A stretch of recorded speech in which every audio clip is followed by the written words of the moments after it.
কোনো মেয়ে যদি মাথার চুল কিংবা কান ঘাড় গলা এগুলো যদি খুলে এগুলো যদি বের করে বাসার বাইরে বের হয় কিংবা কোনো দূর রকমের আত্মীয় স্বজনের কাছে যায়,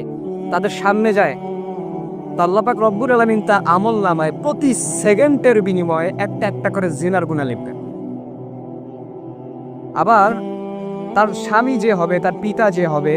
যারা তার শাসনমূলক তাদের কর্তা হিসাবে তার কর্তা হিসাবে থাকবে, তারাও যদি তাকে বাধা প্রদান না করে তো তাদের আমল নামায় এরকম গুনাহ লেখা থাকবে। পক্ষান্তরে আপনি যদি দেখেন কোনো মেয়ে যদি কিংবা কোনো নারী যদি,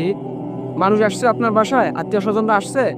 কিন্তু আপনার স্ত্রী কিংবা আপনার মেয়ে খুব সুন্দর করে, আপনার মা খুব সুন্দর করে বোরকা পরে তড়িৎ গতিতে কাজগুলো সেরে নিচ্ছে, কাউকে দেখতে দিচ্ছে না, তো আল্লাহ পাক রব্বুল আলামিন আপনার ওই নারীর আমল নামায় কিংবা ওই মেয়ের আমল নামায়, ওই মায়ের আমল নামায় আল্লাহ পাক প্রতি সেকেন্ডে ফরজ ইবাদতের সব আল্লাহ পাক লিখবেন।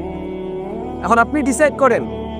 যে জান্নাত লাভের জন্য, মুমিনের টার্গেট যে জান্নাত, এই জান্নাত লাভের জন্য আপনার কি করা উচিত। আপনি কি পর্দা করবেন না পরপুরুষের মনোরঞ্জন করবেন?